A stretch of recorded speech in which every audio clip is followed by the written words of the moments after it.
सुखदेव कहते हैं, हे राजा परीक्षित, आज भगवान विष्णु ने ये पावन अवतार लिया और इस पावन अवतार का अर्थ होता है भगवान भक्त का विश्वास जो है वो दृढ़ करना चाहते हैं।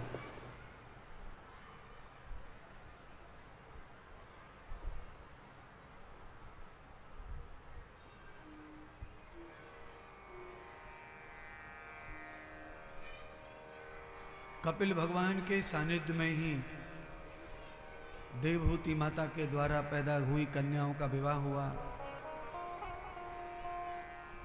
9 कन्याएं देवहूति के गर्भ से पैदा हुई थी। वामन भगवान की बहिना बनकर विष्णु भगवान ने वामन के रूप में, माफ कीजिए, कथा का विस्तार जो है अलग दिशा में चला गया। कपिल भगवान की कथा चल रही थी, वामन भगवान का कथन सामने आया।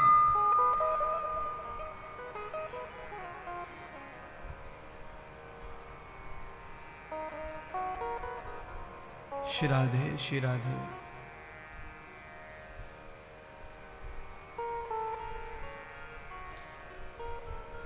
कपिल भगवान ने अपनी 9 बहनाओं का विवाह ब्रह्म ऋषियों से किया। श्री अत्रि मुनि के साथ में अनुसुईया का विवाह हुआ। अनुसुईया माता ने संतों की सेवा की, परिक्रमा नर्मदा की में पतिव्रत धर्म का पालन किया और पति जब चले गए तपस्या करने जंगल में, तो अनुसुईया ने आश्रम में रहकर संतों की सेवा की। जो संत परिक्रमा करने आते थे नर्मदा की, उन सब संतों के अनुसुईया माता अकेली सुंदरी होकर उस जंगल में बिना किसी पक्षपात और डर के, भय के संतों की पूर्ण सेवा करती थी। पैर दबाना क्या, भोजन कराना क्या, उनका वस्त्र धोना क्या, पैरों में छाले पड़ जाते परिक्रमा से तो उनके ऊपर मरहम, औषधि आदि लेप करना। कई दिनों तक संत महात्मा उनके आश्रम में निवास करते थे। उस सेवा से इतनी प्रसिद्धि अनुसुईया माता को मिली कि उस प्रसिद्धि से बड़े बड़े ब्रह्म ऋषि, बड़े बड़े योग ऋषि नर्मदा की परिक्रमा करने लगे। अनुसुईया माता के आश्रम में रुकना है, वहां जाना है, उसे देखना है।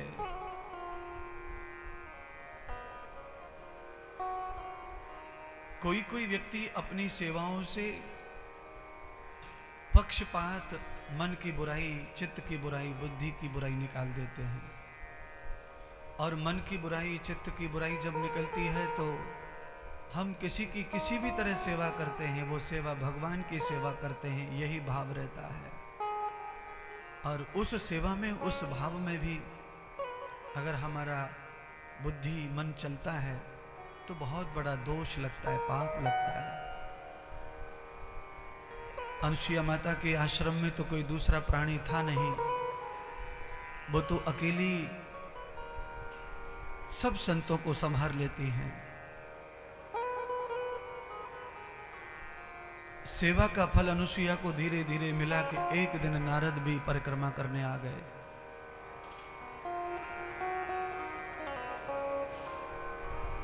नारद जी ने भी अनुसुईया माता के आश्रम में विश्राम किया। यज्ञ आदि सत्कर्म जो माता करती थी उसका प्रसाद ग्रहण किया और उस पावन प्रसाद को लेकर अपने लोक नारद जी चले गए परिक्रमा पूरी करके।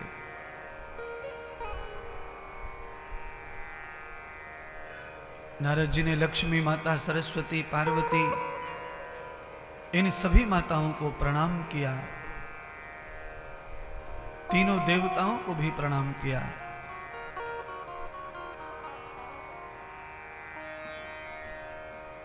सबने कुशल पूछा धरती लोक का। नारद जी ने कहा कि धरती लोक पर तो इस समय अनुसुईया नाम की महिला का जय जयकार हो रहा है, और तीनों लोकों में इस समय किसी देवता की वाह वाह नहीं है, केवल उस नारी की वाह वाह हो रही है। इस महिमा को सुनकर जानकर तीनों देवियां लक्ष्मी, पार्वती, सरस्वती अनुसुईया से खिन्न हो गईं। अंदर ही अंदर ईर्षा, घृणा अनुसुईया के लिए प्रकट हो गई। लक्ष्मी के हृदय में, पार्वती के हृदय में, सरस्वती के हृदय में। तीन लोक में हम पूजी जाती थी, अब हमारी पूजा समाप्त हो गई। उस अनुसुईया नाम की महिला ने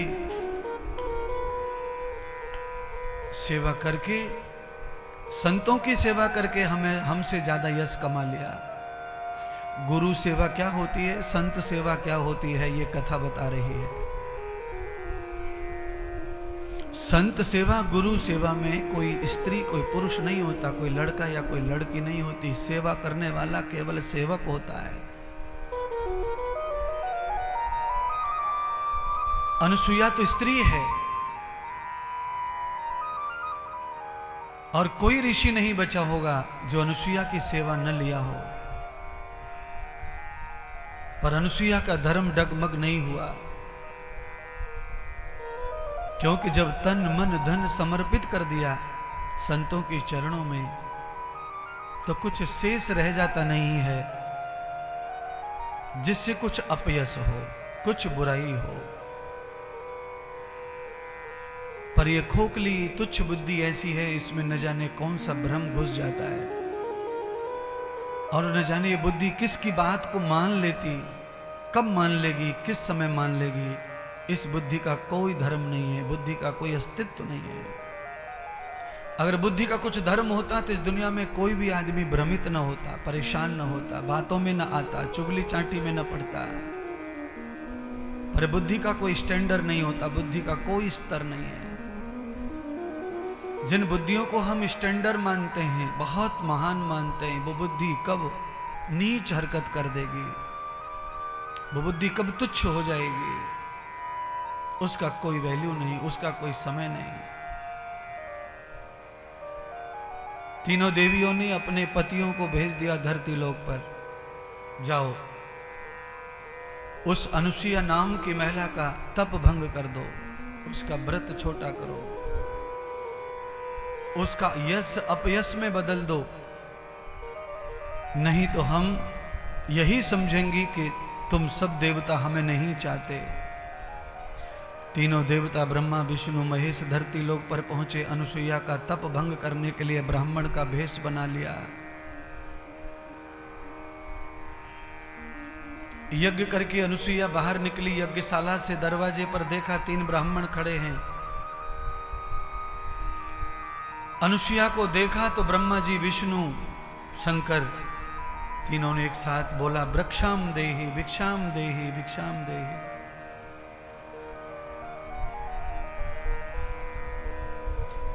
अनुसुईया थाल भर के भिक्षा का लेके आई, भिक्षा देने लगी तो विष्णु ने शर्त रख दी, ब्राह्मणों का पुण्य लेना है भिक्षा का, ब्राह्मणों का आशीर्वाद लेना है तो वस्त्र उतार दो, निर्वस्त्र होकर के भोजन कराओ, ब्राह्मणों को दान करो, सेवा करो। अनुसुईया बहुत असहज हो गई, धर्म संकट आ गया। कैसे वस्त्र उतारूं? वस्त्र उतारा तो पति धर्म जाएगा, ब्राह्मण पर नाराज होके चले गए तो मेरा धर्म चला जाएगा, मैं क्या करूं? बाद में परमात्मा ने ही शक्ति दी, बुद्धि दी और समझ लिया कि पति का धर्म तो बाद का है, पहले तो मेरा ही धर्म है, तो मेरे ही धर्म का पालन मुझे करना चाहिए। दरवाजे पर जो ब्राह्मण आए हैं, जो महात्मा आए हैं, उनकी समस्त इच्छा पूरी होनी चाहिए, नहीं तो मेरा धर्म जाएगा। अनुसुईया ये सोच ही रही थी, इतनी ही देर में परमात्मा ने बुद्धि फेर दी।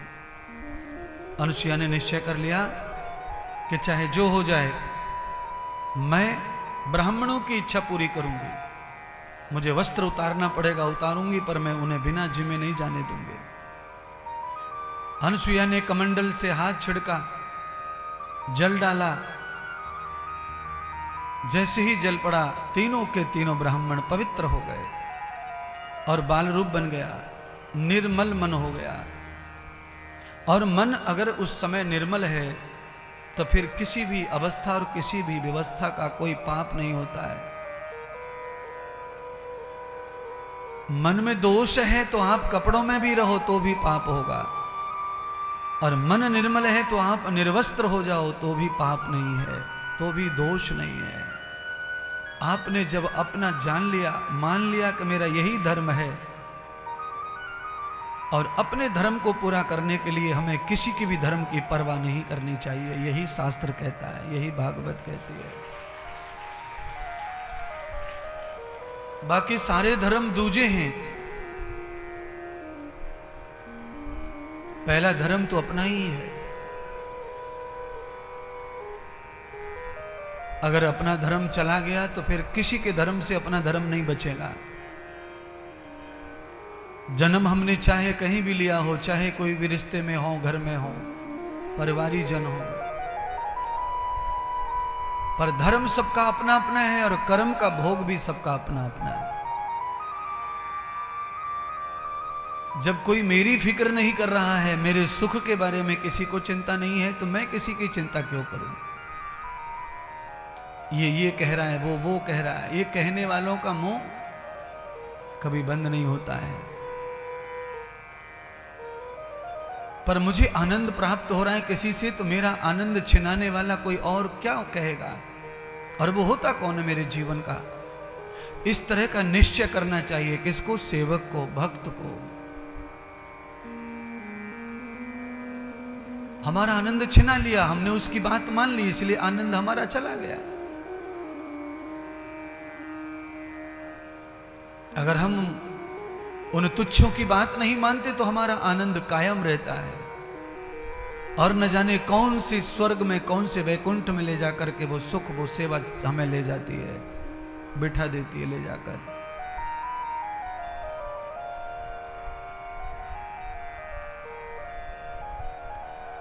तीनों देवता तो छोटे हो गए,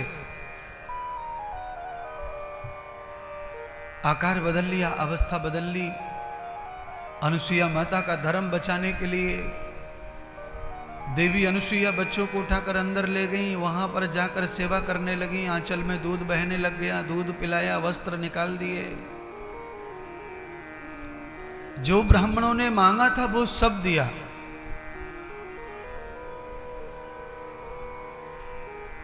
पर ब्राह्मण ने अनुसुईया का धर्म नष्ट नहीं किया, खुद का स्वरूप नष्ट कर लिया। जो सच्चा महात्मा, जो सच्चा गुरु, जो सच्चा ब्राह्मण है, वो खुद को मैट लेगा, पर कभी किसी दूसरे का धर्म नहीं मिटने देगा, किसी की इज्जत, किसी की परंपरा जाने नहीं देगा। सच्चे महात्मा, सच्चे आचार्य ब्राह्मणों का यही धर्म भी है। उनकी यही प्रवृत्ति तो उनको पुजवा रही आज तक। नहीं तो इस कल काल में कौन किसको पूजता है, कौन किसको मानता है? जन्म देने वालों का कोई पूछने वाला नहीं है। जिंदगी खपा दी हमारे लिए, उनको हम नहीं पूछते। दर दर की ठोकरें खा रहे हैं, फिर भी साधु, कोई महात्मा, कोई आचार्य, ब्राह्मण सम्मान पा रहा है इस कलयुग में भी, क्योंकि प्राचीन जो परंपराएं हैं वो आज तक पुजवा रहे हैं।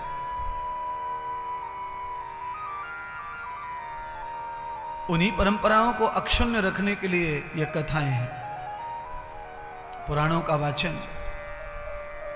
समय समय पर, जगह जगह पर ये कथाएं होती रहती हैं, तो पुरानी परंपराओं का, विचारधारा का संकलन आत्मा में आता है, विचारों में आता है, बुद्धि में आता है। बुरी बातें प्रभावित करती हैं, वैसे अच्छी बातें भी प्रभावित करती हैं। प्रेम सेवा को तोड़ने वाले लोग यही समाज में घूम रहे हैं, घर घर में साथ में रहते हैं, और उनको ये चिढ़ हो जाती है कि ये सुख ये क्यों भोग रहे हैं, ये आनंद इन्हें क्यों मिल रहा है, ये प्रेम इन्हें क्यों मिल रहा है।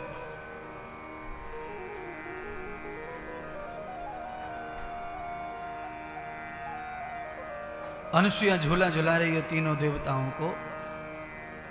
तीनों देवता झूला झूल रहे हैं। अत्रि मुनि का आगमन हुआ। अत्रि मुनि ने बालकों को देखा तो मन में संशय हुआ, शंका हुआ। अनुसुईया से कुछ कहते उससे पहले अनुसुईया ने सब कथा सुना दी। तो अत्रि मुनि अति खुश हुए, अति प्रसन्न हुए।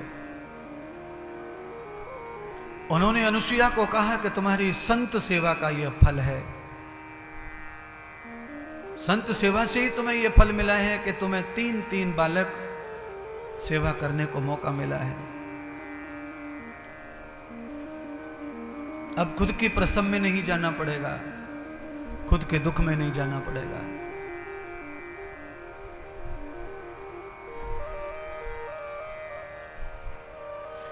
फिर से चले गए।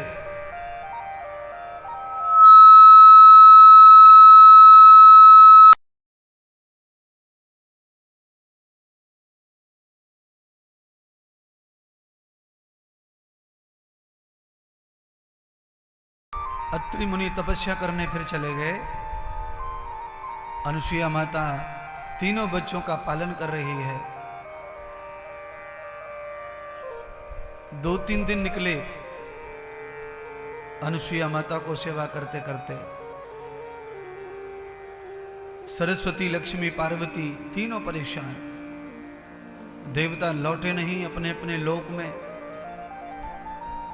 नारद जी के पास में जाकर तीनों देवियों ने अपनी बात कही, बताई, समझाई।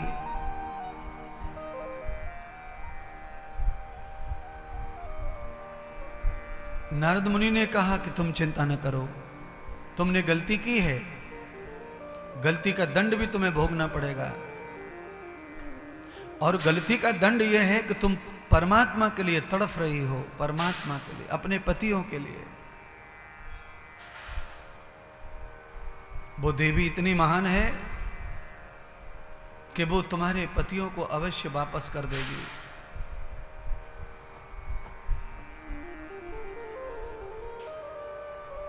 नारद जी तीनों देवियों को लेकर के नर्मदा जी के तट पर पहुंचे। अनुसुईया जी के आश्रम पर प्रणाम हुआ, वंदन हुआ। अनुसुईया माता ने नारद जी को पुनः पहचान लिया और ब्रह्म भोजन की बात कही। हे नारद, तुम पूर्व काल में आए थे परिक्रमा देने, तब तुमने प्रसाद ग्रहण नहीं किया था, आज तुम्हें भोजन करना पड़ेगा। नारद जी भोजन के लिए तत्पर हो गए, बैठ गए। तीनों देवियां डर के मारे दूर खड़ी हैं। अनुसुईया ने पूछा, ये देवियां कौन हैं? तो नारद जी ने कहा, मेरी माताएं हैं। अरे नारद, आपकी माता होकर के दूर रखा है, इन्हें बुलाओ सह सम्मान। अनुसुईया माता ने तीनों देवियों को सम्मान दिया, आसन डालकर आसन दिया। तीनों देवियों को बैठकर भोजन करने की प्रार्थना की और कहा, मेरा भाग्य खुल गया, आज नारद के साथ नारद की माताओं का भी दर्शन हुआ। नारद जी ने अनुसुईया माता को सारी कथा सुनाई कि वो तीनों देवता जो तुम्हारे घर आए थे ब्राह्मण बनकर, वो इन्हीं के पति थे, और इन्होंने बाध्य कर कर अपने पतियों को आपका तप भंग करने के लिए भेजा था। पर आपकी तपस्या के प्रभाव से तीनों देवताओं बालक का रूप बन गए, और ये पालने में जो बालक हैं वो वही तीनों देवता हैं, ब्रह्मा, विष्णु, महेश। इसलिए हे देवी, आप तो महान हृदय की हैं, कृपा करो, मेरी माताएं पति के बगैर बहुत दुखी हैं, मेरी माताओं को, देवताओं को वापस कर दो।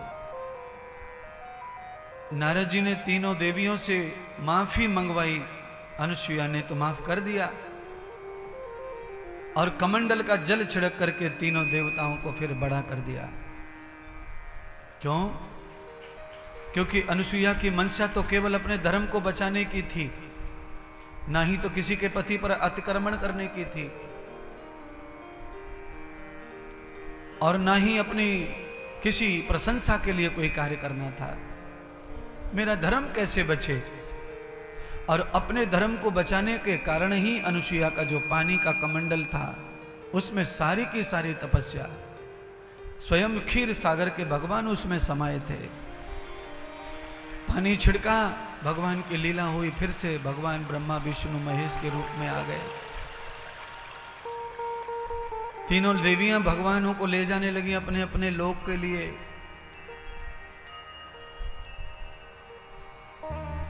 अनुसुईया माता को थोड़ा कष्ट हुआ, क्योंकि मोह हो गया था बच्चों से। उस मोह के कारण आंसू भी आ गए। तो भगवान ने मुड़कर देखा कि अनुसुईया रो रही हैं, तो अनुसुईया माता को तीनों देवताओं ने उसी समय वरदान दे दिया कि हे देवी, तुमने हमें पुत्रवत रखा और तुम्हारे आंचल में से दूध भी बहा। बिना गर्भ धारण किए ही तुम मां बन गई हमारे लिए। तुमने मान सम्मान इज्जत की कोई चिंता नहीं की, इसलिए हम तुम्हारी सेवा से और तपस्या से प्रसन्न होकर हम तुम्हें आशीर्वाद देना चाहते हैं। अनुसुईया माता ने कहा, आपकी जो इच्छा प्रभु।